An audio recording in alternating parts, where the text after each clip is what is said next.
السلام علیکم ورحمۃ اللہ وبرکاتہ۔ نحمدہ و نصلی علی رسولہ الکریم۔ عزیزان گرامی قدر، آئی پلس اکیڈمی میں آپ سب کا خیر مقدم ہے۔ آپ سب لوگ اردو قواعد کی کتاب مختصر قواعد اردو پڑھ رہے ہیں۔ اس تعلق سے پچھلے سبق میں ہم لوگوں نے عدد یا تعداد کے اعتبار سے اسم کی قسموں کے بارے میں پڑھا تھا۔ ہم نے یہ بھی پڑھا تھا کہ واحد اسم سے جمع کس طرح سے بنایا جائے گا۔ اس انتہائی اہم اور مفید سبق کے تعلق سے ایک سوال کا جواب بھی آپ کو لکھایا گیا تھا، ایک سوال کا جواب باقی رہ گیا تھا۔ اس لیے آج کے سبق کا آغاز ہم وہیں سے کریں گے، یعنی سوال کے جواب کو ہم لوگ لکھیں گے۔ لہٰذا آپ تمام لوگوں کو چاہیے کہ آپ سبھی حضرات اپنی اپنی کاپیاں اور قلم نکال لیں۔ میں بورڈ پر چل رہا ہوں اور متعلقہ سوال کا جواب وہاں لکھوں گا۔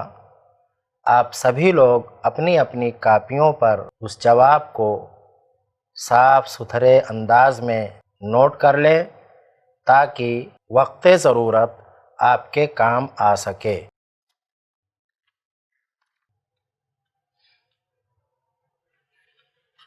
سوال ہے، اردو زبان میں واحد سے جمع بنانے کے کون سے طریقے ہیں؟ مثالوں کے ذریعے واضح کیجیے۔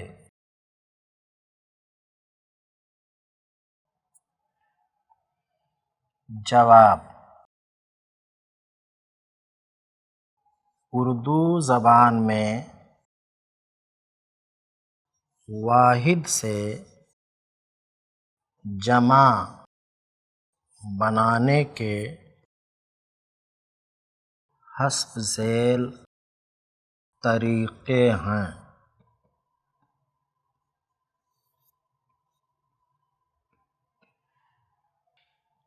نمبر 1، جس اسم کے آخر میں الف ہو یا ہے ہو، اس کے جمع بنانے کا طریقہ یہ ہے کہ اس کو، یعنی الف یا ہے کو حذف کرنے کے بعد آخر میں یا مجہول لگا دیں تو وہ اسم واحد سے جمع بن جائے گا۔ جیسے لڑکا سے لڑکے، مرغا سے مرغے، گھوڑا سے گھوڑے، بستہ سے بستے، پستہ سے پشتے اور سقا سے سقے وغیرہ۔ نمبر 2،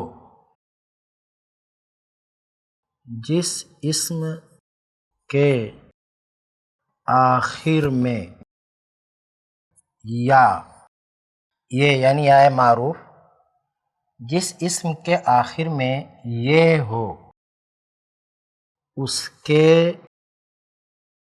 آخر میں الف اور نون غنہ بڑھا دیں تو وہ اسم واحد سے جمع بن جائے گا، جیسے لڑکی سے لڑکیاں، کرسی سے کرسیاں، مرغی سے مرغیاں،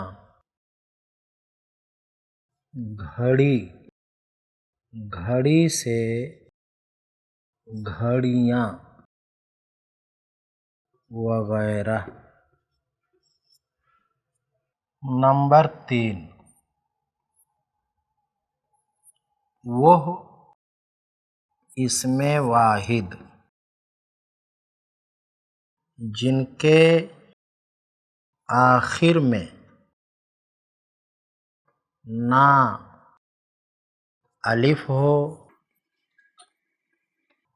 نہ ہے ہو اور نہ یہ ہو،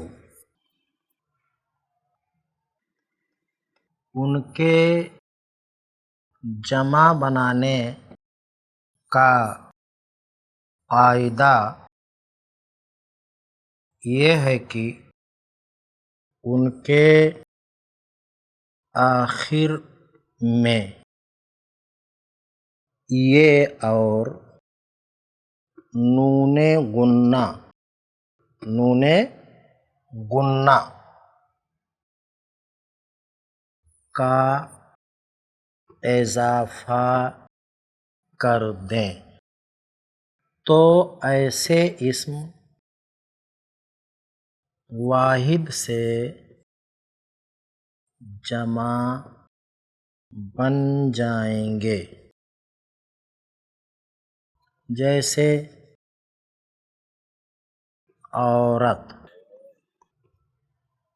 عورت سے عورتیں،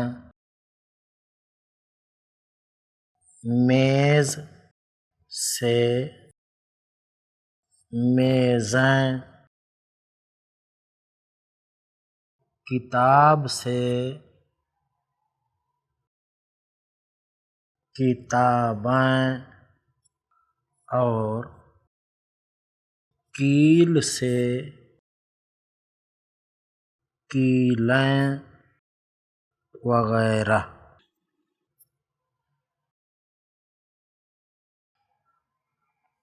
نمبر 4، اگر کوئی اسم کسی حرف مثلاً کو، سے، پر، میں، نے وغیرہ سے پہلے استعمال ہوتا ہے تو اس کے جمع بنانے کا قاعدہ یہ ہے کہ اس کے آخر میں واو اور نون غنہ یا اور نون غنہ کا اضافہ کر دیں تو وہ اسم واحد سے جمع بن جائے گا۔ جیسے عورتوں نے پکایا، مردوں نے کھایا، کرسیوں پر بیٹھو، گلاسوں میں پیو اور کتوں کو دیکھو وغیرہ۔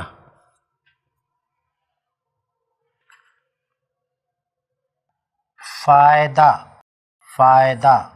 قاعدہ نہیں، فائدہ اردو زبان کے کچھ واحد اسم ایسے بھی ہیں جو بسا اوقات جمع استعمال ہوتے ہیں، جیسے شیر، گھر اور مرد وغیرہ۔ یہ واحد اسم کو جمع کس طرح سے بنایا جائے گا، اس سوال کا جواب تھا جسے آپ نے اپنی اپنی کاپیوں پر نوٹ کیا ہے۔ امید ہے کہ آپ انہیں یاد بھی کر لیں گے۔ اور آگے کا ہمارا سبق ہے مضاف اور مضاف الیہ، ہم اسے پڑھیں گے۔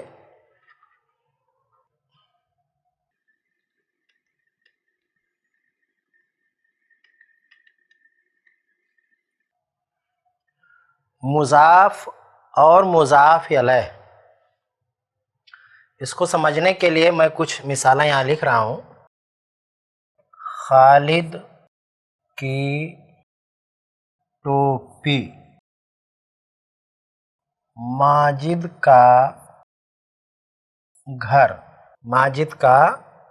گھر،